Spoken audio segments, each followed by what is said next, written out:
নিজের একমাত্র সখীকে প্রাণপ্রিয় স্বামীর দ্বিতীয় স্ত্রী হিসেবে হাসিমুখে বরণ করছে গুঞ্জরিকা। হাতে রঙিন ফুলে পরিপূর্ণ ডালা। আলতো করে ফুলগুলো দুজনের গায়ে ছুঁড়ে দিল গুঞ্জরিকা। একটা ফুল সযত্নে আটকে রইল শুভ্র রঙা পাঞ্জাবির বুকক কেটে। সম্মুখে বউ বেশে দাঁড়িয়ে থাকা যুবতীর মুখ থেকে যেন হাসি সরছে না। আজ সে যে ভীষণ রকমের খুশি সেটা তার হাস্যোজ্জ্বল আননেই স্পষ্ট। গুঞ্জরিকার ঠোঁটের কোণে লেপ্টে আছে ক্ষীণ হাসি। স্থির দৃষ্টি নিবিষ্ট প্রিয় অপ্রিয় স্বামীর বুকক কেটে। এই পর্যায়ে চোখ সরিয়ে তাকালো সখী চন্দ্রার দিকে। মানুষ যখন খুব কাঙ্ক্ষিত কিছু পেয়ে যায় তখন এভাবেই হেসে অপরপক্ষকে জানিয়ে থাকে। হা। গুঞ্জরিকার পাশেই দাঁড়িয়ে আছেন বাড়ির কর্ত্রী কোকেয়া শেখ। সম্পর্কে গুঞ্জরিকার শাশুড়ি আম্মা। উনি 2 পা এগিয়ে যেয়ে চন্দ্রার মুখোমুখি দাঁড়ালেন। কপালে চুমু এঁকে দিলেন। প্রাণোচ্ছল কণ্ঠে বললেন, আমার ঘর আলোকিত করতে লক্ষ্মী এসেছে। এইবার এই বাড়ি পরিপূর্ণ করে সুখ এনে দিবে চন্দ্রামা। সবার কি আর সেই সাধ্য আছে নাকি? কথাগুলো বলার সময় আর চোখে একঝলক গুঞ্জরিকার দিকে তাকালেন। আকারে ইঙ্গিতে কিছু বোঝাতে চাইলেন। এতে গুঞ্জরিকার মুখের হাসি বাড়ল বই কমল না। অবাঞ্ছিত প্রশংসায় চন্দ্রা খুশিতে গদগদ হয়ে উঠল। লজ্জায় মুখ নামিয়ে নিল। এই সবকিছুতে তীব্র বিরক্ত চন্দ্রার পাশে বরবেশে দাঁড়িয়ে থাকা 32 বছরের প্রাপ্তবয়স্ক যুবক। শরীরে তার পাঞ্জাবি এবং লুঙ্গি জড়ানো। পাঞ্জাবির উপরে একটা শুভ্র রঙা শাল জড়িয়ে রেখেছে। কপালে তার নিগুড় ভাঁজের সৃষ্টি হয়েছে। আখি জোড়া সরু হয়ে এসেছে। এইসব অহেতুক কথাবার্তায় তিতিবিরক্ত সে। কোকেয়া শেখ ছেলের দিকে তাকাতেই বোধহয় সবটা বুঝতে পারলেন। ঘাড় ঘুরিয়ে পাশে দেখলেন। গুঞ্জরিকার উদ্দেশ্যে আদেশ ছুড়লেন, বড় বউ দেখো তো বাসর ঘর সাজানো কতদূর হলো। গুঞ্জরিকা বাধ্যর মতো মাথা নাড়ল। প্রস্থানের উদ্দেশ্যে পা বাড়াল। ঠিক তার আগ মুহূর্তে আর দৃষ্টি মিলল অদূরে দাঁড়ানো স্বামী নামের মানুষটার দৃষ্টিতে। নারী বদনে তাচ্ছিল্যের হাসির দেখা মিলল। দ্রুত পায়ে দোতলার সিঁড়ির দিকে এগিয়ে গেল। দোতলা বিশিষ্ট পুরনো রাজকীয় বাড়িটার দক্ষিণ পাশের শেষ কক্ষটা আরশ শেখের। গুঞ্জরিকা গুটি গুটি পায়ে সেদিকেই অগ্রসর হচ্ছে। যত সামনে এগোচ্ছে ততই বুকের মধ্যিখানে সূক্ষ্ম চিনচিনে একটা ব্যথা জোরালো হচ্ছে। মেয়েটা অবশ্য সেদিকে বেশি পাত্তা দিল না। ভাগ্যকে যখন মেনে নিয়েছে তখন বাহ্যিক আর কোনো যন্ত্রণা ওকে ব্যথা দিতে পারবে না। কাঠের তৈরি বড় চৌকাঠের সম্মুখে এসেই থমকে দাঁড়িয়ে পড়ল গুঞ্জরিকা। কাঁচা ফুলের সুগন্ধে চারপাশ ম করছে। নাসারন্ধ্রে ঝড় তুলেছে তারা। গুঞ্জরিকাকে দিব্যি বুঝিয়ে চলেছে এই কক্ষ আর তোর নেই গুঞ্জন। কক্ষ আজ নতুনভাবে সেজেছে নবদম্পতির আগমনে। তুই ফিরে যা। নয়নজোড়া বুঝে বুক ভরে শ্বাস নিল মেয়েটা। সবটুকু ঘ্রাণ বুকের মাঝে বন্দি করল। শুনল না বাতাসে ভেসে চলা ওদের কান ভাঙানো কথাগুলো। মুচকি হেসে কক্ষের মধ্যে পা রাখল। গুঞ্জরিকাকে দেখতেই কক্ষের ভেতরে অবস্থান করা 4 জন কিশোরী উঠে দাঁড়ালো। মাথা নুইয়ে সম্মান জানালো। গুঞ্জরিকা সেই সব দেখল না। দৃষ্টি ভাসমান হলো ঘরজুড়ে। কি সুন্দর কাঁচা ফুলের সমাহারে সজ্জিত কক্ষখানা। আকস্মাৎ নজর থমকাল পালঙ্কের দিকে। সফেদ রঙা বিছানায় গোলাপের পাপড়ি দিয়ে লেখা আরশ এবং চন্দ্রা নাম দুটো দৃশ্যমান। বড্ড মিলেছে। গুঞ্জরিকা দ্রুত চোখ ফিরিয়ে নিল। বাতায়নের দিকে চাইল। ধরিত্রীর আলো ফিকে হয়ে আসছে। মাগরিবের আজানের সময় হয়ে এসেছে। আর দেরি করল না। গুঞ্জরিকা নিজেকে সামলিয়ে নিল। সামনে তাকিয়ে মেয়েগুলোকে প্রশ্ন করল, ঘর সাজানো শেষ তোমাদের? তন্মধ্যে একজন চোখ নামিয়েই জবাব দিল, জি, বড় বেগম। আচ্ছা তাহলে এসো তোমরা। ওরা 4 জন মাথা নেড়ে সম্মতি জানালো। নিজেদের সরঞ্জামগুলো নিয়ে ঘর থেকে বেরিয়ে গেল। গুঞ্জরিকা পালঙ্কের হাতল আশ্রয় করে দাঁড়ালো। নেত্রজোড়া বুজে নিল। অমনিই গাল বেয়ে বাড়িধারা নামল। গুঞ্জরিকা পারল না আর নিজেকে দমিয়ে রাখতে। বুকটা ভীষণ জ্বলছে। অদৃশ্য এক বিষব্যথা মাংসের তৈরি হৃদয়টা ক্ষতবিক্ষত করে দিচ্ছে। অথচ অধরযুগলে স্পষ্ট অবজ্ঞার হাসি। বিয়েটা আমি তোমার অনুমতিতেই করেছি গুঞ্জন। গুঞ্জরিকার শ্রবণেন্দ্রিয়ে প্রবেশ করল পিছন থেকে ভেসে আসা পুরুষালী গুরুগম্ভীর কণ্ঠস্বর। ভীষণ পরিচিত এই গলার স্বর। চিনতে একটুও বিলম্ব হলো না মেয়েটার। ব্যস্ত হাতে চোখ দুটো মুছে নিল। মাথায় তুলে রাখা ঘোমটাটা ঠিকঠাকভাবে টেনে নিল। পিছু ফিরল। অদূরের অদ্ভুত মনির দুটো চোখে চোখ রেখেই মুচকি হাসল। উত্তর দিল, জি, অনুমতি ছিল আমার। এই বংশের পরবর্তী প্রজন্মের বড্ড প্রয়োজন।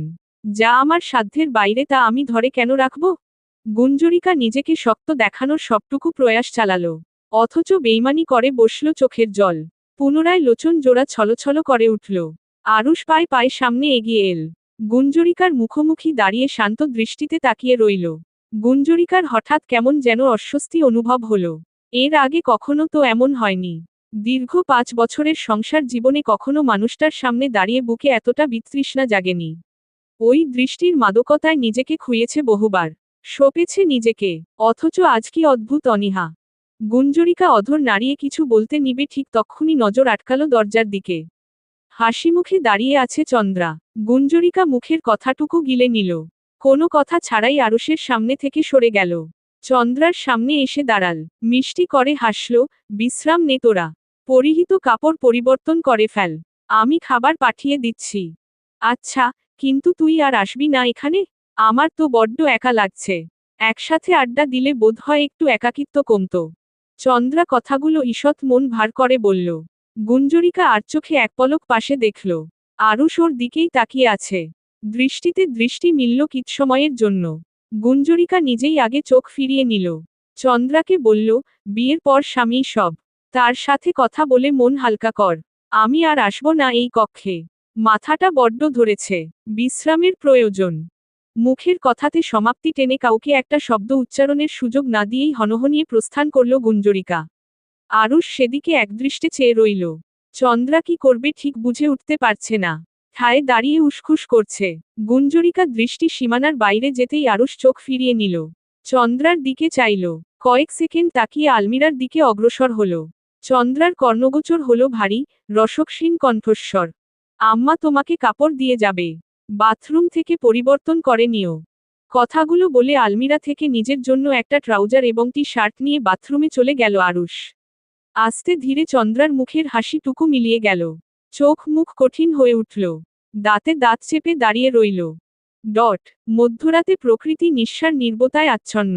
গ্রামের সকলে গভীর তন্দ্রাচ্ছন্ন। অথচ ঘুম ধরা দেয়নি গুঞ্জরিকার নেত্রপল্লবে। তারা অদৃশ্য বিচ্ছেদের অস্পষ্ট বিষাদের সাক্ষী হতে মরিয়া। বদ্ধ কক্ষের খিড়কি সংলগ্ন পালঙ্কে বসে আছে গুঞ্জরিকা। দৃষ্টি নিবন্ধ দূরাকাশের শশীর পানে। একচিত্তে চেয়ে আছে। ক্ষণে ক্ষণে গবাক্ষ গলিয়ে প্রবেশ করছে মধ্য নিশীথের হিম শীতল হাওয়া। কেঁপে উঠছে শীর্ণ কা। অথচ গুঞ্জরিকা অনুভূতিহীন। আজ কক্ষের লণ্ঠনটা পর্যন্ত নেভানো। এই পর্যায়ে আখি জোড়া বুঝে নিল গুঞ্জরিকা। অমনি মানসপটে উকি দিল সুখকর কিছু দৃশ্য। গুঞ্জরিকা যখন বিয়ে করে এই বিত্তশালী শেখ পরিবারে পদযুগল রেখেছিল তখন ও সবে অষ্টাদশী। আরুষ শেখের সাথে ওকে রাতে একাকী থাকতে দেওয়ায় কেঁদে বুক ভাসিয়েছিল। অথচ মানুষটা একটুও বিরক্ত হয়নি। উল্টো পরম যত্নে, ছোট ছোট করে কথা বলে নিজেদের মধ্যে সখ্যতা গড়েছিল। সেই রাতটা পুরোটাই দুজনে গল্প করে কাটিয়েছিল। তারপর আস্তে ধীরে প্রণয়ের সূচনা হয় কিশোরী অন্তরে। সেই সংসারে আজ 5টা বছর কাটিয়ে দিল। সময় কি দ্রুত চলে যায়। সময়ের সাথে জীবনেরও কত উত্থান পতন হয়। গতকাল ও যা ওর ছিল, কেবল ওর ছিল আজ তা অন্য কারো। গুঞ্জরিকা যখন ভাবনার অথই সাইরে নিজেকে হারিয়েছে তখন খোলা জানালার কার্নিশে এসে বসল একটা টিয়া পাখি। পোষা পাখি গুঞ্জরিকার। আরুষের থেকে পাওয়া জীবনের প্রথম উপহার ছিল এই কথা বলা পাখিটা। গুঞ্জরিকা ভালোবেসে দুজনের নামের সাথে মিলিয়ে তোতা পাখির নাম রেখেছিল আরিকা। অথচ সেই সব আজ কেবল অতীত। আরিকা গুঞ্জরিকার ম্লান আননে কিছুক্ষণ চেয়ে বলে উঠল, বাবা আদর নতুন বউ। গুঞ্জরিকা ওর দিকে ভ্রু কুঁচকে তাকালো। পরক্ষণেই মৃদু শব্দে হেসে উঠল। হাসতে হাসতে চোখের কোণে জল জমল। আরিকাকে তুলে বুকের মধ্যিখানে নিল। মাথায় চুমু বসিয়ে দিল। মুখের হাসি বজায় রেখে বলল, আমার তুই থাকলেই চলবে। আর কাউকে প্রয়োজন নেই। আরিকা মায়ের স্নেহ পেতেই বুকের মাঝে ঘাপটি মেরে শুয়ে রইল। হঠাৎ গুঞ্জরিকার ভীষণ অশান্তি অনুভূত হল। বড্ড পানির পিপাসা পেল। আজ সারাদিন পেটে কিছুই পড়েনি। শরীরটা ভীষণ দুর্বল লাগছে। আরিকাকে পাশে রেখে পালঙ্ক থেকে নেমে দাঁড়ালো। টেবিলের উপরে রাখা কলসটা তুলতেই অনুভব করল সেটাতে এক চিলতেও পানি নেই। ওটা উঠিয়ে নিল। পাশ ফিরে আরিকাকে বলল, এখানেই বসে থাক তুই। আমি নিচ থেকে পানি নিয়েই চলে আসব। ঠিক আছে, ঠিক আছে। আরিকা মাথা দুলিয়ে দুলিয়ে বলল। গুঞ্জরিকা মুচকি হেসে মাথার ঘোমটা ঠিকঠাকভাবে গুছিয়ে কক্ষ থেকে বেরিয়ে গেল। সিঁড়ির সম্মুখে আসতেই দক্ষিণের ঘর থেকে আরুষ, চন্দ্রার সমস্বরে হাসির আওয়াজ ভেসে এল। গুঞ্জরিকা থমকে দাঁড়িয়ে পড়ল। সেভাবেই কিছু সময় কক্ষের বন্ধ দরজাটার দিকে তাকিয়ে রইল। ভাবিজান পুরুষ মানুষ বড় অদ্ভুত তাই না? আকস্মিক এমন কথায় ঈষৎ ভয় পেল গুঞ্জরিকা। বুকে হাত দিয়ে পিছু ফিরল। চোখের পর্দায় ভাসল অদিতির গোলগাল মুখটা। নিজেকে ধাতস্থ করে মৃদু হাসল মেয়েটা। প্রত্যুত্তরে বলল, একজনের জন্য সবাইকে দোষারোপ কিভাবে করি বলো তো? নতুনের আগমনে সবাই নিজের খোলস বদলায়। পাখিও তার নতুন পাখার আশায় পুরনো খোলস ত্যাগ করে। সেখানে আমরা তো মানবকুল। পুরনোদের ভুলতে কয়েক ঘন্টা যথেষ্ট নয় কি? প্রকৃতির বুকে এখনো আবছা আধার বিরাজমান। সবে পূর্ব আকাশে সফেদ রঙা একটা রেখা দাগ কেটে গেছে।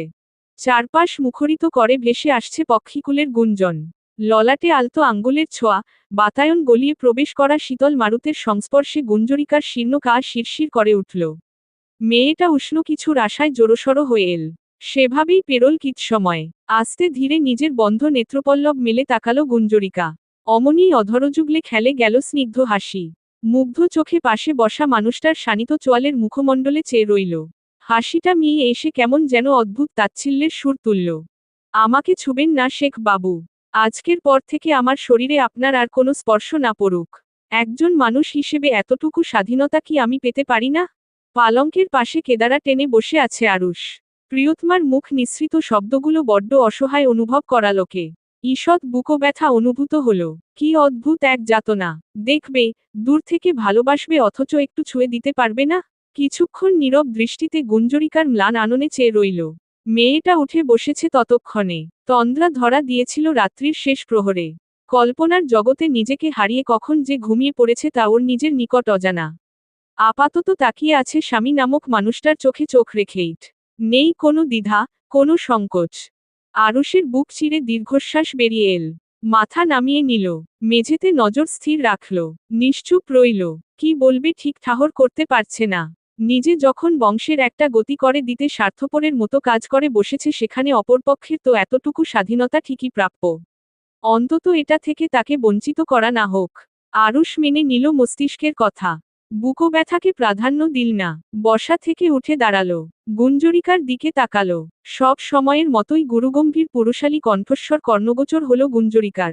তোমার সব স্বাধীনতা কবুল, তবুও এই বাড়ির আঙিনাকে আঁকড়েই বাঁচতে হবে। মুক্তি নেই তোমার। মুখের কথাতে ইতি টেনে বড় বড় পা ফেলে কক্ষ থেকে বেরিয়ে গেল আরুষ। গুঞ্জরিকা দেখল মানুষটার প্রস্থানটুকু। টুপ করে গাল বেয়ে দুফোঁটা পানি গড়িয়ে পড়ল। সন্তপর্ণে আখি জোড়া মুছে নিল। পালঙ্ক থেকে নেমে দাঁড়ালো। নামাজ পড়তে হবে। পরিষ্কার হয়ে অজুর উদ্দেশ্যে ঘর থেকে বেরিয়ে গেল। ঘড়ির কাঁটার দখলদারিত্ব 7টার ঘরে। আরুষ নিজ কক্ষের বারান্দায় পায়ের উপর পাতুলে কেদারায় বসে আছে। মেঘেদের সাথে সূর্যিমামার লুকোচুরি দেখতে ব্যস্ত। হাতে চায়ের পেয়ালা। এই পর্যায়ে চায়ের পেয়ালায় হালকা করে ঠোঁট ছোঁয়াল। সহসা পাশে কারোর উপস্থিতি অনুভব করল। নমনীয় ঘাড়টা বেঁকে পাশে ফিরল। চোখের পর্দায় ভাসল সদ্য স্নানিত একটা নারী অবয়ব। টকটকে লাল রঙের একটা শাড়ি শরীরে জড়িয়ে দাঁড়িয়ে আছে চন্দ্রা। ভিজে কোমর ছুঁই ছুঁই কেশ পিঠজুড়ে মেলে দেওয়া। ঘোমটার ফাঁকফোকর দিয়ে দেখা যায়। লাজুক মুখটা নামিয়ে রেখেছে। চোখ দুটো স্থির মেঝেতে। ইতোমধ্যে আরুষের কপালে গুটি কয়েক ভাঁজের সৃষ্টি হয়েছে। চোখ দুটো ছোট ছোট করে প্রশ্ন ছুড়ল। এত সকালে গোসল করার কি প্রয়োজন ছিল? চন্দ্রার ঠোঁটের কোণে দৃশ্যমান মুচকি হাসিটা মুহূর্তেই মিলিয়ে গেল। লাজুক মুখটা কঠিন হয়ে উঠল। চোখ তুলে সামনে তাকালো। মিছে হাসার প্রয়াস চালালো। গরম লাগার ভান ধরে ইনিয়ে বিনিয়ে বলল, ভীষণ গরম লাগছিল আমার। তাই গোসল করেছি। এখন ভালো লাগছে একটু। আরুষ কথাগুলো ঠিক বিশ্বাস করল কি বোঝা গেল না। 2 সেকেন্ড মতো ভ্রু কুঁচকে চেয়ে রইল। ভারী কণ্ঠে ফের প্রশ্ন করল, কি দরকার এখানে? আম্মা আপনাকে ডেকে দিতে বলল। আচ্ছা। ছোট্ট করে জবাব দিয়ে চায়ের পেয়ালা হাতে উঠে দাঁড়ালো আরুষ। বারান্দার দরজা অবধি যে কি যেন ভেবে থামল। চন্দ্রার শ্রবণেন্দ্রিয়ে প্রবেশ করল অপ্রত্যাশিত কিছু বাক্য। গুঞ্জন আমার প্রথম স্ত্রী, আমার প্রথম ভালোবাসা। তাকে কষ্ট দেওয়ার মতো দুঃসাহস কখনো করবে না। তুমি তোমার প্রাপ্য মর্যাদা ঠিক পাবে এতটুকু নিশ্চয়তা আছে চন্দ্রা। প্রতিযোগিতায় নেমো না। আস্তে ধীরে গম্ভীর বাক্যগুলো বেনামি হাওয়ায় মিশে গেল। সঙ্গে হারিয়ে গেল আরুষের অস্তিত্ব। একই নীরবে ঠায় দাঁড়িয়ে রইল চন্দ্রা। বড় একটা শ্বাস টেনে কেবল মুচকি হাসল। এটুকু হলেই ওর চলবে। অবহেলার জীবনে অতটুকু সম্মান পাওয়া মানে অনেক বড় কিছু। যার যেটা নেই সে তো বরাবরই সেটাই চাইবে। চন্দ্রাও তার ব্যতিক্রম নয়। চুলোয় ভাত হচ্ছে। সকালে এই বাড়িতে ভাত না হলে চলে না। বিশেষ করে বাড়ির কর্তা আসমান শেখের। তার 3 বেলাতেই ভাত চায়।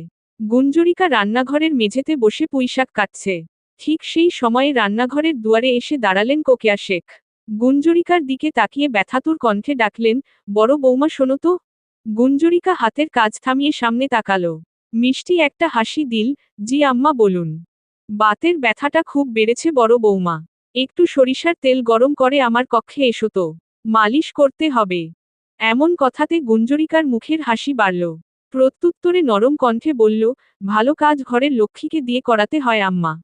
অলক্ষ্মীর হাতের মালিশে যদি ব্যথা বেড়ে যায় তখন সেই দায়ভার যে আমার হবে। আপনি ছোট বউকে ডাকুন আম্মা। তাছাড়া আপনার ছেলে খেয়ে বাজারে যাবে। রান্না শেষ করতে হবে। আমার হাতে অনেক কাজ। গুঞ্জরিকার এমন কথায় অতি আশ্চর্যে বাকরুদ্ধ হয়ে পড়লেন কোকিয়া শেখ। এত বড় স্পর্ধা, ওনার মুখের উপরে নাকচ করে দেওয়া, আবার কথা শোনানো। হুঙ্কার ছুড়লেন, বড় বৌমা, আপনার ছেলে বলেছে মৃত্যুর আগ অবধি এই বাড়ির আঙিনাকেই আঁকড়ে আমায় বাঁচতে হবে। ছেলের প্রসঙ্গ আসতেই কোকিয়া শেখ দমলেন একটু। কিন্তু নেত্র যুগল সাক্ষাৎ অগ্নিকুণ্ড। ওই চোখজোড়া দিয়েই যেন গুঞ্জরিকাকে ভস্ম করে দিবে। অথচ মেয়েটা এসবে নির্বিকার। পুনরায় পুঁইশাক কাটতে মনোযোগী হয়েছে। বসার ঘরে সোফায় বসেছিলেন আসমান শেখ। কোকিয়া শেখের চিৎকার শুনে এগিয়ে এসেছেন। সবটুকু কথোপকথন শুনে কেবল মাথা নেড়ে হাসলেন। বিড়বিড় করে আওড়ালেন, ইট মারলে পাটকেল খেতে হয়। আসমান শেখ যেভাবে নীরবে এসেছিলেন সেভাবেই চলে গেলেন। বাড়ির এই সব ঝুটঝামেলায় নিজেকে জোড়ান না তিনি। বড় শান্তশিষ্ট মানুষ। যার মাথা বেশি বড়, তার মাথা ব্যথা বেশি হবে। এটাই স্বাভাবিক। অদিতি হাঁটু সমান বেনুনি দোলানো অবস্থাতেই রান্নাঘরের সম্মুখে এসে দাঁড়ালো। সিঁড়িতে দাঁড়িয়ে সবকিছুই শুনেছে। মাকে পিছন থেকে জড়িয়ে ধরল। কানের কাছে মুখ নিয়ে ফিসফিস করে সুধাল, মা, ডেকে দিব ছোট ভাবিকে? তার কাজের অভ্যাসটা তো গড়তে হবে। কোকিয়া শেখ মেয়ের দিকে তীক্ষ্ণ নজরে তাকালেন, মস্করা করছো তুমি? উহু, আগে সংসার কেবল বড় ভাবিজানের ছিল। এখন ভাগ হয়েছে, কাজও ভাগ হোক। তুমি দাঁড়াও, আমি ভাবিকে উপর থেকে ডেকে নিয়ে আসি। কথাটা বলেই দোতলার উদ্দেশ্যে ছুটল অদিতি। এইসব যেন দেখেও দেখছে না গুঞ্জরিকা। সে তার কাজ নিয়ে পড়ে আছে। সেই মুহূর্তে সিঁড়ি দিয়ে আরুষকে নামতে দেখা গেল। ছেলেকে দেখতেই কোকিয়া শেখ ঢং ধরলেন। কাঁদতে কাঁদতে এক প্রকার ছুটে গেলেন। আরুষ এক হাতে মাকে নিজের বুকের সাথে জড়িয়ে ধরল। ব্যাকুল হয়ে জানতে চাইল, কি হয়েছে আম্মা, কাঁদছেন কেন? কোকিয়া বেগম এটারই অপেক্ষায় ছিলেন। সুযোগ পেতেই কান্নার বেগ বাড়িয়ে দিলেন। বলতে শুরু করলেন, তুমি আমাকে মেরে ফেলো আব্বা। এত অসম্মান আমার সইবে না। ভোর রাত থেকে বাত ব্যথাটা বড্ড বেড়েছে। বড় বৌমাকে বললাম একটু গরম তেল মালিশ করে দিতে আর সে আমাকে কথা শোনালো। বলল ছোট বৌমাকে দিয়ে মালিশ করে নিতে। আমি কি খুব ভারী হয়ে গেলাম তোমাদের কাছে? এত অপমান, এত কটু কথা আমাকে শোনানো হচ্ছে। আরুষ তাকালো রান্নাঘরের দিকে। গুঞ্জরিকা ওদের দিকেই তাকিয়ে আছে। মেয়েটার শান্ত দৃষ্টিতে দৃষ্টি মিলল আরুষের। কয়েক সেকেন্ড চেয়ে রইল। বুক চিরে ক্লান্ত দীর্ঘশ্বাস বেরিয়ে এল। চোখ ফিরিয়ে মায়ের মাথায় সযত্নে হাত বুলিয়ে দিল। গুঞ্জন কাজ করছে তো আম্মা। আপনি চন্দ্রাকে দিয়েই মালিশ করিয়ে নিন। একটু ত্যাগ না করলে তো চলবে না আম্মা। ছোট ছোট বিষয়গুলো বড় করে দেখে দিনরাত এভাবে ঝামেলা বাঁধালে আমি বাড়ি ছাড়তে বাধ্য হব। একটু শান্তিতে মিলেমিশে থাকুন সবাই মিলে। খুব কঠিন কিছু তো নয় আম্মা। কোকিয়া শেখ দাঁতে দাঁত চেপে মেনে নিলেন ছেলের কথা। ছেলের চোখে তিনি মোটেও খারাপ হতে চান না। আর এখন তো এক প্রকার শান্তভাবে হুঁশিয়ারি দিল। কোকিয়া শেখ জবাবে মাথা নাড়লেন। আরুষ মাকে ছেড়ে এক পলক গুঞ্জনের দিকে তাকিয়ে হনহনিয়ে সদর দরজা দিয়ে বেরিয়ে গেল। কোকিয়া শেখ আর কিছু বললেন না। সাপের মতো ফুঁসতে ফুঁসতে কোনো রকমে হেঁটে কক্ষের দিকে হাঁটা ধরলেন। গুঞ্জরিকার সবজি কাটাকুটো শেষ। এইবার ধুয়ে চুলোয় বসাতে হবে। অধরে অবজ্ঞার হাসি ঝুলিয়ে নিজের কাজে মনোনিবেশ করল। বাংলাদেশের প্রত্যন্ত একটা গ্রাম শশীদিঘি। সেই গ্রামে বসবাস করতেন জাব্বার আলী নামের একজন দিনমজুর। অন্যের ফসলের জমিতে জন খেটে পরিবারের সকলের মুখে দুমুঠো অন্ন তুলে দিতেন। ছোট পরিবারের সদস্য সংখ্যা ছিল 4 জন। জাব্বার আলী, তার গিন্নি এবং এক কন্যা ও এক পুত্র সন্তান। জাব্বার আলীর একমাত্র কন্যা ছিল বড় দুষ্টু। মাঠে ঘাটেই তার দিন পেরোত। সকালে দুদানা পেটে দিয়ে বাড়ি থেকে বেরোতো আর ফিরত সন্ধ্যা নাগাদ। বছর ভোর সে গোসল করত সাঁঝের ক্ষণে। অথচ কখনো সে সেভাবে ঠান্ডার কবলে পড়েনি। বড্ড অদ্ভুত তাই না? উহু, সে কিন্তু একবার কঠিন জ্বরে আক্রান্ত হয়েছিল। গ্রাম চরে বেড়ানো মেয়েটা দীর্ঘ 22 দিন বিছানা বন্দি ছিল। তবে সে নিজের প্রতি বড্ড উদাসীন ছিল বইকি। সে কখনো নিজের কষ্টে চোখের পানি ফেলেনি। সে বিছানায় শুয়ে কাঁদত বড়ই গাছের পাকা বড়ই ফুরিয়ে যাওয়ার কষ্টে, নদীতে শাপলার কলি শেষ হয়ে যাওয়ার দুঃখে, সখীদের সাথে ভোর রাতে আম কুড়োতে যেতে না পারার আফসোসে। তার মতোই ছিল উদ্ভট সব কাজকারবার। গ্রামের সকলের চোখের মণি ছিল সে। না, না কয়েকজনের চোখের বিষও ছিল। তারা সকলে বাড়িতে এসে শুধু বিচার দিত। তবে সে সেই সবে পাত্তা দিলে তো। একদিন হলো কি, পাকা আম পাড়তে ঢিল ছুঁড়ে গ্রামের মাতব্বরের ছোট ছেলের মাথাটাই ফাটিয়ে দিল উড়নচণ্ডী কন্যা। গ্রামজুড়ে হৈ হৈ রৈরি পড়ে গেল। বিচার সভা বসল। মেয়েকে সামলিয়ে রাখার একটু হুমকি ধামকি দিলেন গ্রামের মাতব্বর। অতি সাধারণ নরম মনের জাব্বার আলী মাথা পেতে নিলেন সকল আদেশ। বাড়ি ফিরে ঘরবন্দি করলেন কলিজার টুকরো কন্যাকে। 2 দিন পেরোলে বিকাল নাগাদ পাড়া প্রতিবেশীর একজন দাদি এল জাব্বার আলীর বাড়ির আঙ্গিনায়। কথায় কথায় ওনাকে বললেন, তোর মেয়ের মতো মেয়ে পাওয়া ভাগ্যের ব্যাপার রে জাব্বার। এরকম পরোপকারী মেয়ে এই গ্রামে কারোর নাই। তোর মেয়ে দিনভর কম বেশি সকলের হুকুম শোনে। আমাদের মতো অপদার্থের ভরসার কাঁধ। আর তুই ওর মতো মিষ্টি মেয়েকে ঘরে আটকে রেখেছিস। ওরে যে পাবে তার চাঁদ কপাল জাব্বার। সেই দাদির কথাতে জাব্বার আলী ডুকরে কেঁদে উঠেছিলেন। নিজের ভুল বুঝতে পেরেছিলেন। যার সখ্যতা প্রকৃতির সনে, মানুষের আত্মার সাথে তাকে আটকে রাখার সাধ্য কার আছে। তৎক্ষণাৎ কন্যাকে মুক্তি দিয়েছিলেন। বুকে জড়িয়ে খুব কেঁদেছিলেন। মা, মা, আরিকার ডাকে গুঞ্জরিকা ধ্যানচ্যুত হল। এতক্ষণ কল্পনার অগাধ সাইরে ডুবেছিল। দেখল রান্নাঘরের জানালায় এসে বসেছে আরিকা। গুঞ্জরিকার ঠোঁটের কোণে চিকচিক করছে স্নিগ্ধ মুচকি হাসি। আরিকাকে দেখতেই সেটা বেড়েছে ইতোমধ্যে। চুলোয় দুপুরের রান্না বসিয়েছে গুঞ্জরিকা। তাই চুলোর পাশেই একটা ছোট্ট টুলে বসে আছে আপাতত। কাছে আয় বাচ্চা, কোথায় ছিলিস? আরিকা উড়ে এসে গুঞ্জরিকার কাঁধে বসল। মাথায় মাথা ঠেকিয়ে ঠোঁট ছোয়াল। জবাব দিল, উড়াউড়ি, উড়াউড়ি। গুঞ্জরিকা ভ্রু যুগল কুচকে পাশে তাকালো। প্রশ্ন করল, না খেয়ে এভাবে উড়াউড়ি করলেই বুঝি চলবে? চলবে, চলবে। গুঞ্জরিকা আরিকাকে কাঁধ থেকে নামিয়ে কোলের উপরে নিল। একটু ঝুঁকে নাকে নাক ঠেকিয়ে বলল, খুব পাকনা হয়েছিস। আচ্ছা বল তো বাচ্চা, তোকে তো আমি মুক্তি দিয়েছি বহু পূর্বেই। অথচ আমাকে ছেড়ে যাস না কেন? কিসের এত পিছুটান তোর? আমাকে তো খুব সহজেই ত্যাগ করা যায়। ভালোবাসি মা, ভালোবাসি মা। প্রশ্নটা শেষ হওয়ার সাথে সাথেই মাথা দুলিয়ে বলল আরিকা। গুঞ্জরিকার ঠোঁটের হাসি প্রসারিত হল। চোখের কোণে জল জমল। আরিকাকে বুকের মাঝে আঁকড়ে ধরল। ফুপিয়ে উঠল, মা তোকে খুব ভালোবাসে। হাহ, মানুষ না হয়ে যদি পাখি হতাম। থাকতো না কোনো পিছুটান। আরিকা এত জটিল কথা বোঝে না। তাই নিষ্পাপ চোখে ফ্যালফ্যাল করে মায়ের দিকে তাকিয়ে রইল। কিন্তু অবলা প্রাণীটা এতটুকু ঠিকই উপলব্ধি করল তার মায়ের মন ভালো নেই। তাই তো কাঁদছে। চোখ থেকে পানি পড়ছে। অবুঝ আরিকার নয়ন দুটোতেও পানির দেখা মিলল। এই জন্যই বোধ হয় লোকমুখে প্রচলিত সঙ্গী হিসেবে মানুষের থেকে পশু পাখি শতগুণে উত্তম। তারা অন্তত ভালোবাসার প্রতিদানে কেবল বুকভর্তি ভালোবাসা দিতে জানে, প্রতারণা নয়। গুঞ্জরিকা একটু আবেগপ্রবণ হয়ে পড়েছিল। নিজেকে সামলিয়ে শাড়ির আঁচল উঠিয়ে মুখমণ্ডল মুছে নিল। চুলোয় থাকা মাছ, টমেটোর তরকারি নেড়ে আরিকাকে নিয়ে উঠে দাঁড়ালো। দ্রুত পায়ে নিজের ঘরের উদ্দেশ্যে হাঁটা ধরল। সকাল থেকে আরিকা না খাওয়া। বাদাম খেতে দিবে, না হলে আবার কখন উড়ে যায় বলা যায় না। বড্ড পাজি সে। গ্রামের বাজারে নিজেদের বড় গোডাউনে বসে আছে আরশ দাড়ি। ছেলেটাকে কেমন মনমরা, নির্জীব দেখাচ্ছে। চুপচাপ কিছু ভেবে চলেছে। পাশে কখন যে ওর বাল্যবন্ধু শাহরিয়ার এসে বসেছে সেটা অবধি খেয়াল করেনি। বাতায়নের গ্রিল গলিয়ে সম্মুখের একটা কদম গাছের শাখায় একচিত্তে চেয়ে আছে। সেভাবেই আরও কিছু সময় পেরোল। আরশের মধ্যে কোনো হেলদোল না দেখে শাহরিয়ার একটু কাশল। না, এতেও কাজ হলো না। শাহরিয়ার এর কপালে ভাঁজ পড়ল। এই পর্যায়ে আরশের বাহুতে ধাক্কা দিয়ে ডাকল, কি রে দোস্ত, কোথায় হারিয়েছিস? আকস্মিক এমন কাজে চমকে পাশে তাকালো আরুষ। পরিচিত একটা মুখ দেখতেই আস্তে ধীরে আখি জোড়া শীতল হয়ে এল। মুচকি হাসল। শাহরিয়ার এর কাঁধ চাপড়ে দিল, আরে দোস্ত, কখন এলি? সে তো এসেছি বেশ কিছুক্ষণ। কিন্তু তোকে এমন দেখাচ্ছে কেন? 2 বউয়ের আদর যত্ন পেয়েও মনমরা হয়ে আছিস দোস্ত। এক চোখ টিপে একটু মশকরা করেই বলল শাহরিয়ার। তাহলে তুইও আরেকটা বিয়ে করে ফেল। দেখবি 2 বউয়ের সাথে সংসার করার কত মজা, কত আনন্দ। আরুষের তামাশার ছলে বলা কথাটা শুনে মনটা কিঞ্চিত ভার করার ভান ধরল শাহরিয়ার। বলল, কিন্তু আমার বউ তো অনুমতি দিবে না দোস্ত। তোর বউয়ের মতো অত ভোলাভালা না যে। আমার বউয়ের মতো হতেও পারবে না। কথায় কথায় অকপটে বাক্যটা বলেই থমকে গেল আরুষ। বন্ধুর থেকে চোখ ফিরিয়ে নিল। কি ভয়ঙ্কর কথা বলে বসল ভাবা যায়। সামনে বসা শাহরিয়ার ঈষৎ অবাক হলো বইকি।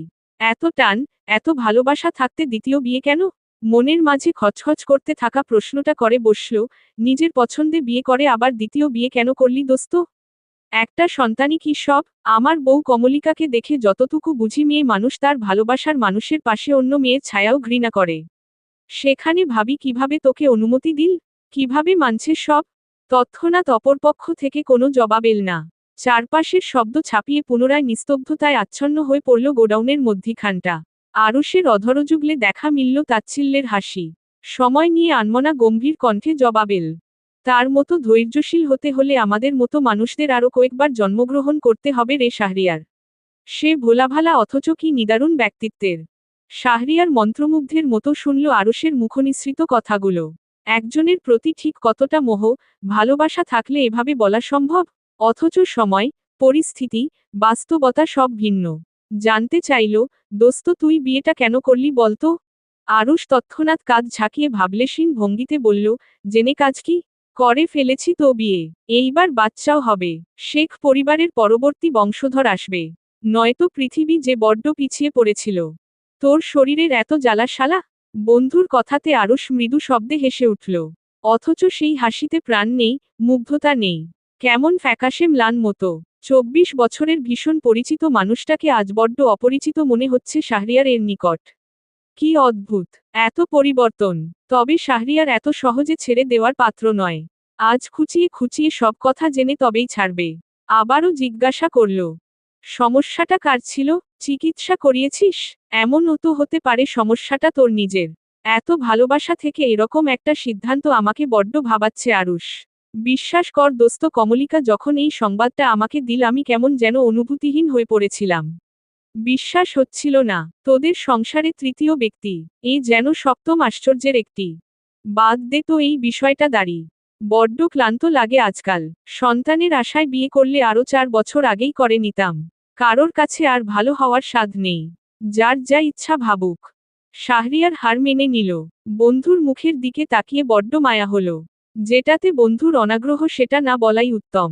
সঠিক সময়ে সবটা ঠিকই জানা যাবে। কেবল মাথা নেড়ে আরুষের কথাতে সম্মতি দিল দাঁড়ি।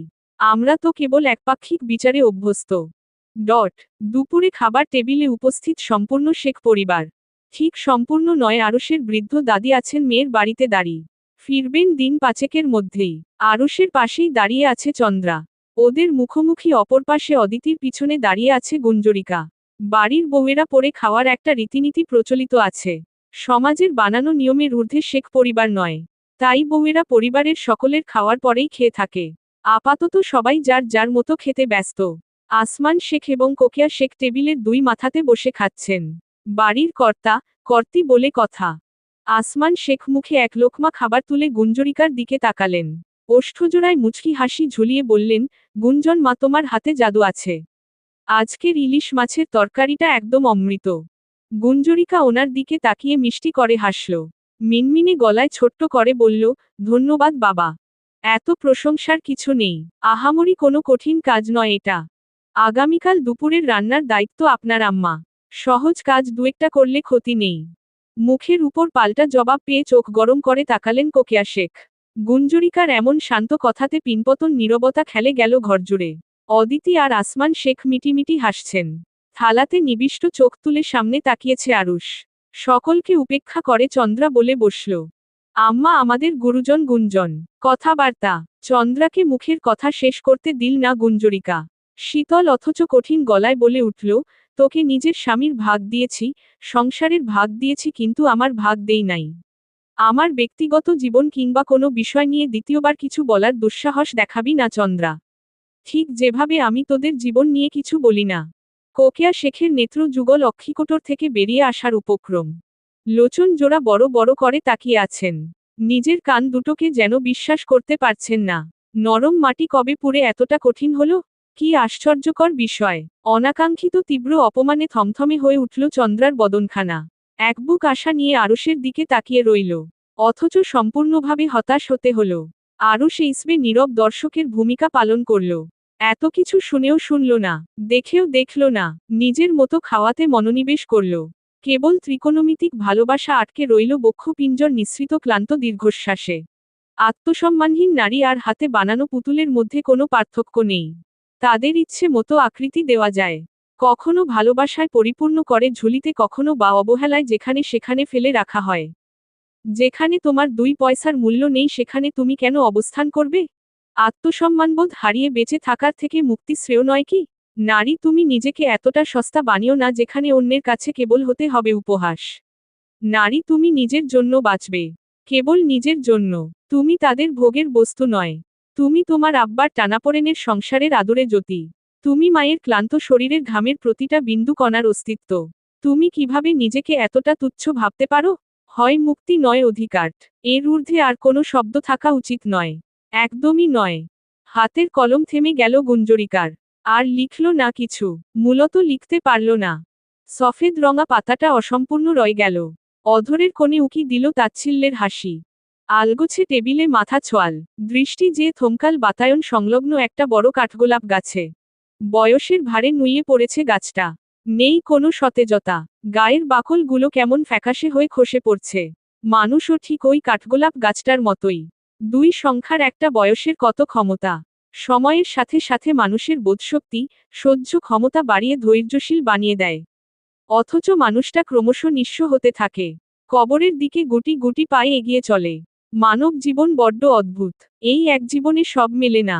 কেউ মন প্রাণ দিয়ে চেয়ে পায় না, কেউ পেয়ে অবহেলা করে, কেউ বা পেয়ে হারিয়ে ফেলে। এবং তৃতীয়টার মতো যাতনা আর কিছুতেই নেই। আকাশ কুসুম ভাবনার মাঝেই গুঞ্জরিকার গাল বেয়ে পানি গড়িয়ে পড়ল। মেয়েটা নেত্র যুগল বুঝে অতীতে ডুব দিল। গুঞ্জরিকা তখন ষোড়শী কন্যা। চঞ্চলতা কমার বদলে বেড়েছে বৈকি। গ্রামে তখন সে পুরোদমে দস্যী কন্যা নামে পরিচিত। সেইবার গ্রামে নাচ গানের অনুষ্ঠান রাখল গ্রামপ্রধান চৌধুরী পরিবারের কর্তা নারায়ণ চৌধুরী। গঞ্জের থেকে শিল্পী আসবে নাচ গান পরিবেশন করতে। গ্রামের সকল শ্রেণীর মানুষের মাঝে একটা চাপা উচ্ছ্বাস ছড়িয়ে পড়ল। জাব্বার আলীর কঠোর নিষেধাজ্ঞা জারি করলেন মেয়ের উপরে। আজকে সন্ধ্যার পরে যেন সে বাড়ির বাইরে এক পাও না রাখে। গুঞ্জরিকা তা শুনলে তো সামনাসামনি বাধ্য মেয়ের মতো মাথা নুইয়ে সবটা মেনে নিলেও ভেতরে ভেতরে অন্য কিছু ভেবে চলল। সেদিন বিকালে গ্রামের স্কুলের তেঁতুল গাছের নিচে দেখা করল গুঞ্জরিকা এবং চন্দ্রা। একটু দূরেই অনুষ্ঠানের জন্য মঞ্চ সাজানো হচ্ছে। 2 সখীর হাতেই আধপাকা তেঁতুল এবং লবণ। খেতে ব্যস্ত তারা। খাওয়ার মাঝেই পরিকল্পনা করল বাড়ির সবাই যখন ঘুমিয়ে পড়বে তখন ওরা দুজন একসাথে দেখতে যাবে অনুষ্ঠান। সারা রাত ধরেই তো হবে অনুষ্ঠান। তাই কোনো ব্যাপার না, একটু দেখেই চলে আসবে। ধরা পড়ার ভয় নেই। যেই ভাবা সেই কাজ। বাড়ির সবাই ঘুমিয়েছে যখন তখন ঘড়ির 10টার ঘরে। গুঞ্জরিকা আস্তে আস্তে পা টিপে টিপে হেঁটে নিজের ঘরের বাইরে পথ যুগল রাখল। দেখল দাওয়ায় শুয়ে থাকা আব্বা মা ঘুমে বিভোর। পাশের বড় ভাইয়ের ঘরের মধ্যে থেকে লণ্ঠনের মৃদু আলোকরশ্মি ভেসে আসছে। তার মানে ভাইজান এখনো পড়ছে। গুঞ্জরিকা আল্লাহর নাম নিয়ে উঠানে পা দিতেই কোথা থেকে ওর সামনে এসে হাজির হলো তাইমুর। ছেলেটা কিছু বলার আগেই গুঞ্জরিকা এক হাতে ভাইয়ের মুখ চেপে আরেক হাতে টেনে নিয়ে বাড়ির আঙ্গিনা পেরিয়ে এল। ফিসফিস করে বলল, দোহায় লাগে ভাইজান, আব্বারে কিছু বলবে না, একটুখানি দেখেই চলে আসব। তাইমুর ইশারায় ওর মুখের থেকে হাত সরাতে বলল। ভরা পূর্ণিমার চাঁদের আলোয় সেটা লক্ষ্য করতেই গুঞ্জরিকা ভাইজানের মুখ থেকে হাত সরিয়ে নিল। তাইমুরের চোখে মুখে বিরক্তির রেশ ফুটে উঠল, তুই বেশি বোঝা বন্ধ করবি গুঞ্জ। তোরে নিয়ে অনুষ্ঠানে যাব বলেই তো আমি বাইরে অপেক্ষা করছিলাম। বলদ একটা। গুঞ্জরিকা ফের চাপা স্বরে ফিসফিসিয়ে বলল, আগে বলবে না আমায়? আমি কি জানি তোমার মতো ভদ্র ছেলে আমার সাথে অনুষ্ঠানে যাবে? গুঞ্জরিকার কথাতে তাইমুরের বিরক্তভাব বাড়ল। প্রসঙ্গ পরিবর্তন করে প্রশ্ন করল, তোর ওই সখী যাবে তো নাকি? ভাইজানের প্রশ্নে গুঞ্জরিকার মুখে দুষ্টু হাসি ফুটে উঠল। বাহু দিয়ে তাইমুরকে আলতো করে ধাক্কা দিল, কি গো ভাইজান, আজকাল বড্ড আমার সখী সখী করছো যে? ব্যাপার কি, মন টন খুইয়ে বসলে নাকি? তবে তোমার বউ হিসেবে চন্দ্রাকে মানতে আমার সমস্যা নাই। ফালতু বকিস না, আমি যাচ্ছি। গেলে আয়, না হলে থাক। কথাগুলো বলেই সামনে অগ্রসর হলো তাইমুর। গুঞ্জরিকা মৃদু শব্দে হেসে উঠল। চন্দ্রার নাম শুনতাই ভাইজানের মুখের আদলের সবটুকু পরিবর্তন ঠিকই লক্ষ্য করেছে গুঞ্জরিকা। প্রাণের সখী ওর ভাবি হবে ভাবতেই বুকটাতে সুখকর অনুভূতি দোলা দিয়ে গেল।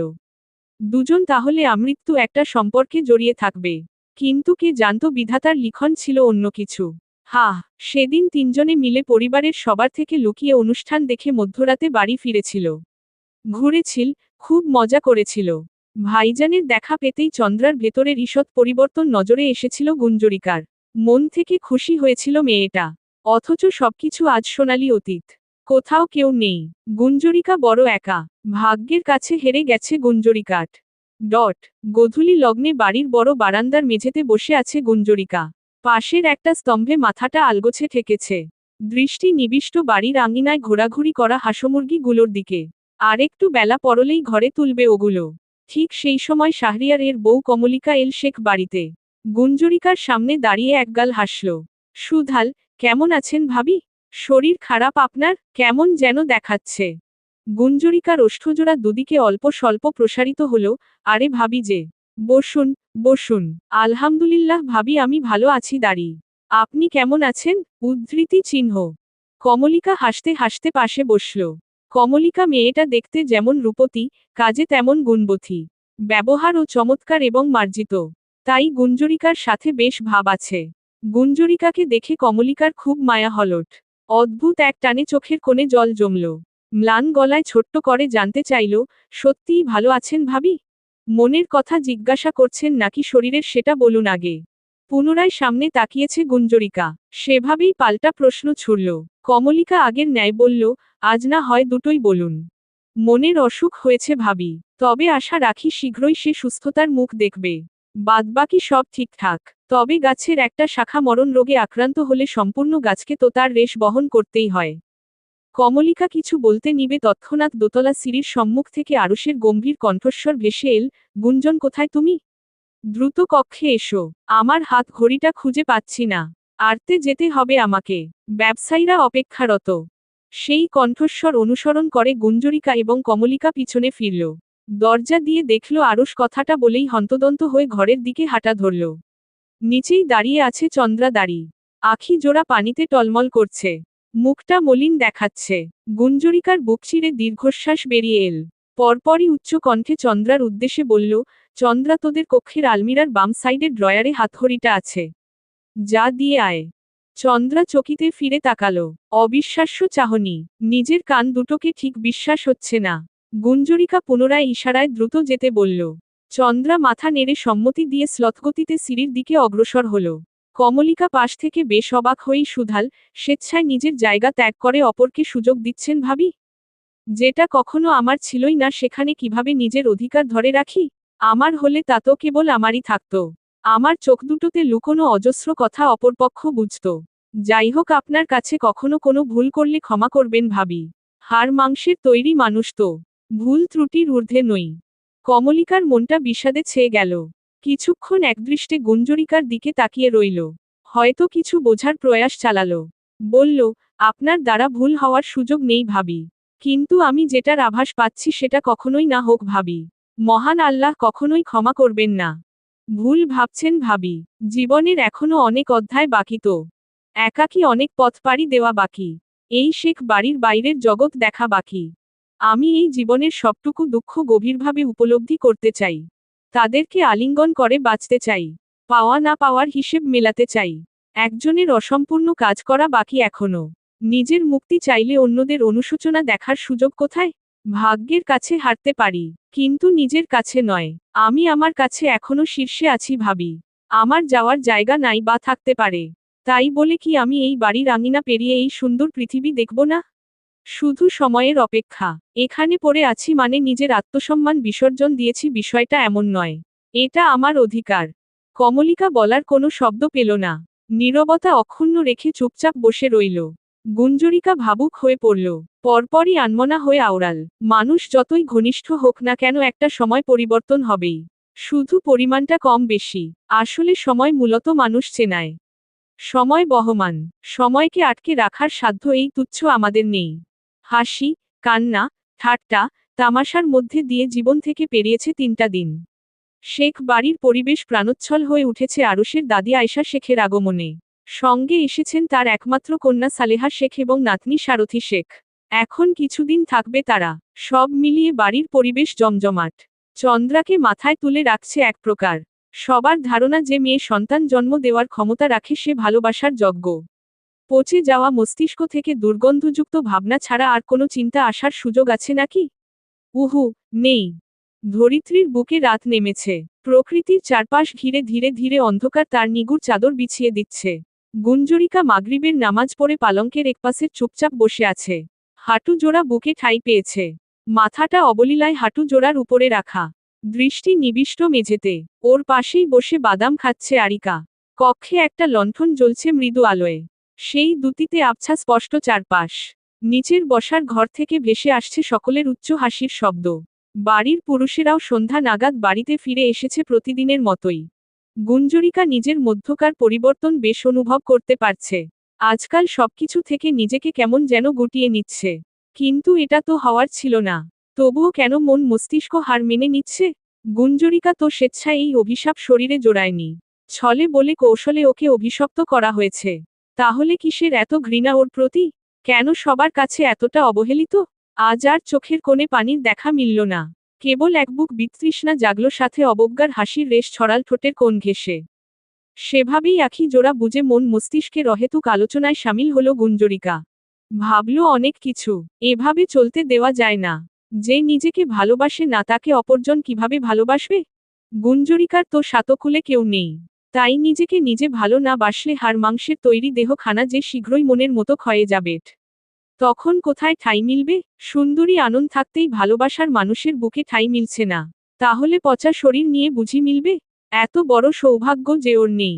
এখন থেকে গুঞ্জরিকা নিজেকে খুব খুব ভালোবাসবে। সবাইকে দেখিয়ে দিবে নিজেকে নিজে ভালোবাসলে আর কারোর ভালোবাসার প্রয়োজন হয় না। ছোট্ট জীবনে অন্যকে বোঝানোর চেয়ে নিজেকে বোঝানো শতগুণ শ্রেয়। গুঞ্জরিকা বড় একটা শ্বাস ফেলল।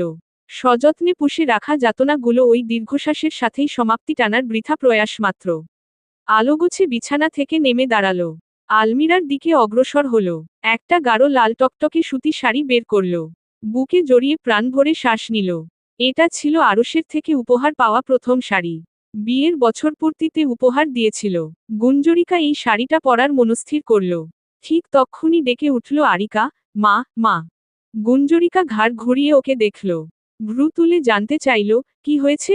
বল বাচ্চা। বাবা মা, বাবা মা। গুঞ্জরিকার কপালে গুটি কয়েক ভাঁজের সৃষ্টি হল। আরিকার বলা কথাটা বোঝার চেষ্টা করল। পর মুহূর্তেই খিলখিলিয়ে হেসে উঠল। সেই সুমধুর শব্দবদ্ধ ঘরের চারপাশে প্রতিধ্বনিত হয়ে মিষ্টি গুঞ্জন তুলল। আরিকা মূলত শাড়িটার কথা বুঝিয়েছে, যেটা ওর বাবা মাকে উপহার দিয়েছে। নিজের অবসর সময়ে আরিকার সাথে জীবনের সুখ দুঃখের অনেক গল্পই করে থাকে গুঞ্জরিকা। কিন্তু বড় কথা, আরিকা সবটা মনে রেখেছে। গুঞ্জরিকা নিজের হাসি থামিয়ে বলল, ভাগ্যিস তুই ছিলিস বাচ্চা। না হলে আমায় কে হাসাত? কেঁদে কেঁদে নিশ্চয় ভাগ্যের দোষ দিতাম তখন। হাহ। আরিকা এত জটিল কথা বুঝল না।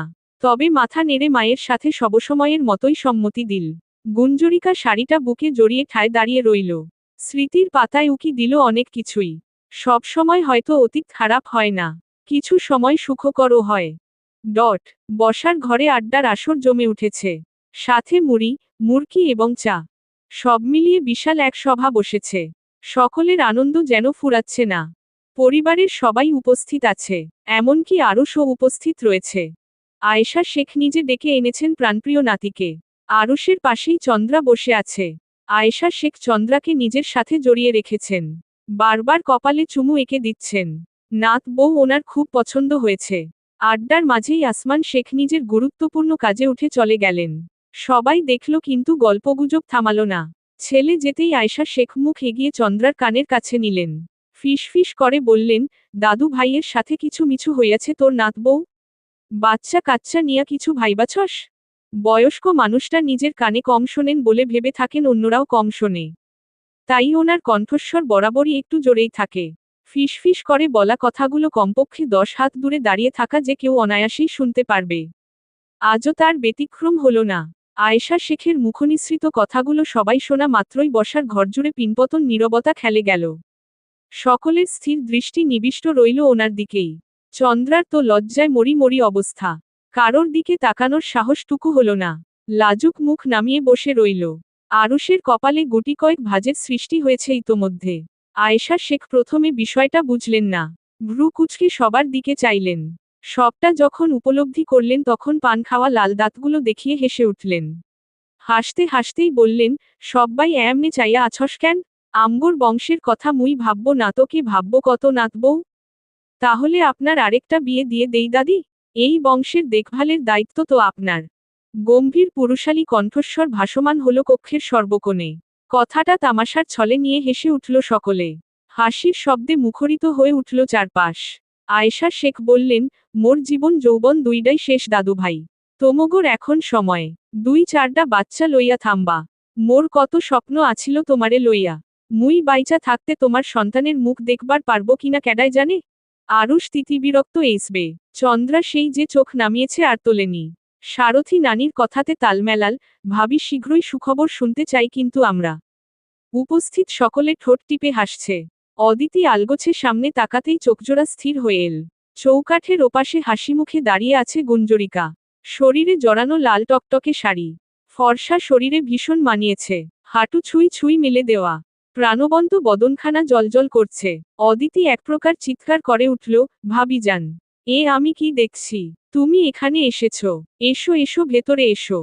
অদিতির আকস্মাৎ উঁচু কণ্ঠে সবাই কমবেশি চমকাল। পরক্ষণেই দরজার দিকে চাইতেন বেশ খানিকটা অবাক হলো বইকি। আরুষের কুঁচকে যাওয়া ভ্রু যুগল সমতল হয়ে এসেছে। বিরক্তি মিশ্রিত চোখ দুটোতে শীতলতা খেলে গেছে। মন্ত্রমুগ্ধের মতো গুঞ্জরিকার দিকেই তাকিয়ে আছে। অথচ গুঞ্জরিকা এইসব দেখেও দেখল না। বসার ঘরেও প্রবেশ করল না। প্রয়োজনীয় কথাটা বলল কেবল, অদিতি আমার কক্ষে আসবে একটু? প্রয়োজন ছিল তোমায়। অদিতি তৎক্ষণাৎ উঠে দাঁড়ালো, অবশ্যই ভাবি যান চলো।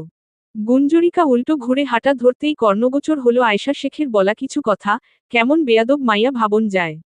বড়দের সম্মান করতে শিখে নাই। বাপ মায়ের দেওয়া শিক্ষা নাই। বাবা মা তুলে বলা এমন তিক্ত বানে না চাইতেও গুঞ্জরিকার পদযুগল থেমে গেল। পিছু ফিরল। একঝলক দেখল আরুষের দিকে। দৃষ্টিতে দৃষ্টি মিলল। অথচ তাকে আজ কেন যেন পুরুষের খাতাতে ফেলতে পারল না গুঞ্জরিকা। মনটা বিষিয়ে উঠল। বার কয়েক শ্বাস ফেলে নিজেকে সামলিয়ে নিল। মুচকি হাসল। আয়েশা শেখের দিকে তাকালো। সম্মান যথাস্থানে করতে হয় দাদি। সম্মানের অযোগ্য কাউকে সম্মান দিলে পিঁপড়া তখন নিজেকে পাখি ভাবতে শুরু করে। এই পরিবারের সুশিক্ষায় আমি মুগ্ধ। দোয়া করি মানুষ ভাতের অভাবে মরে যাক, তবুও তার এমন পরিবারে জন্ম না হোক। মুখের কথাতে সমাপ্তি টেনে হনহনিয়ে ওখান থেকে প্রস্থান করল গুঞ্জরিকা। ওর পিছু পিছু অদিতিও বেরিয়ে গেল কক্ষ থেকে। আজকাল অশান্তি যেন গুঞ্জরিকার পিছু ছাড়ছে না। যেদিকে যাচ্ছে সেদিকেই ঝামেলা ওত পেতে আছে। কি মুশকিল! তীব্র অপমানে আয়েশা শেখ ফ্যাচ ফ্যাচ করে কেঁদে ফেললেন।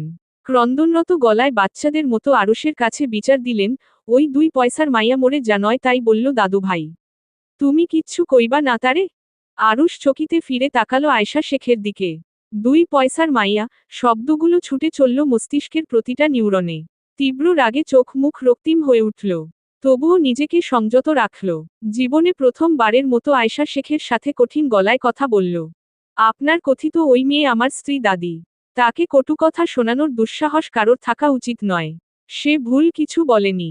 সে কারোর থেকে ন্যূনতম সম্মানটুকু না পেলে অন্যকে কেন সম্মান দিবে? কলিজা টুকরো নাতির এমন কথায় আয়েশা শেখের কান্নার বেগ বাড়ল।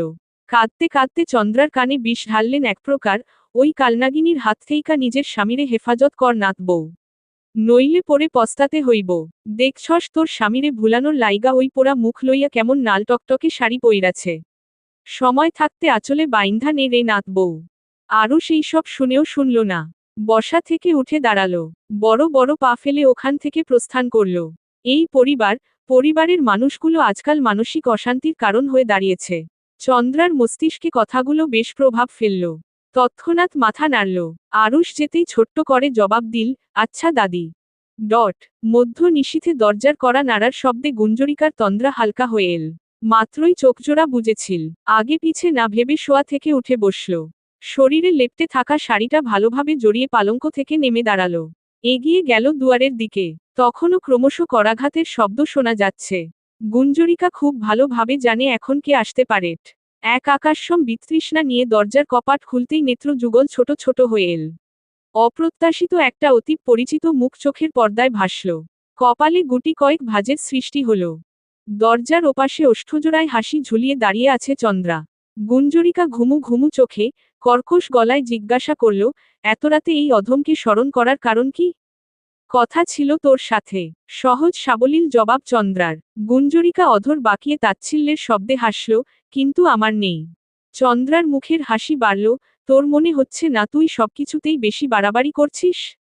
হ্যাঁ, তাহলে থেমে যাওয়া উচিত নয় কি? না, তুই নিজেকে নিজেই নিচে নামাচ্ছিস গুঞ্জ। নিজের মূল্য জানা থাকলে অন্যের কাছে দামি প্রমাণ করার প্রয়োজন পড়ে না। জবাব দিয়ে চন্দ্রার মুখের উপরেই দরজাটা সজোরে বন্ধ করে দিল গুঞ্জরিকা। আকস্মিক এমন কাজে চন্দ্রা চমকাল ঈষৎ। হাসি মুখটা বিলীন হয়ে থমথমে হয়ে উঠল। বন্ধ দুয়ারের পানে একদৃষ্টে কিছুক্ষণ চেয়ে রইল। উল্টো ঘুরতেই দেখল ওদের কক্ষের সম্মুখে আরশ দাঁড়িয়ে আছে। অধরপল্লব একপাশে কিঞ্চিত উঁচু হয়েছে। চন্দ্রার শ্রবণেন্দ্রিয়ে ঝংকার তুল্য পুরুষালী ভরাট গলার আওয়াজ। ওর সাথে পারবে না, বৃথা চেষ্টা করছো। যখন আমরা শতচেষ্টায় অপরপক্ষকে বদলাতে পারি না তখন নিজেরাই বদলে যাইট।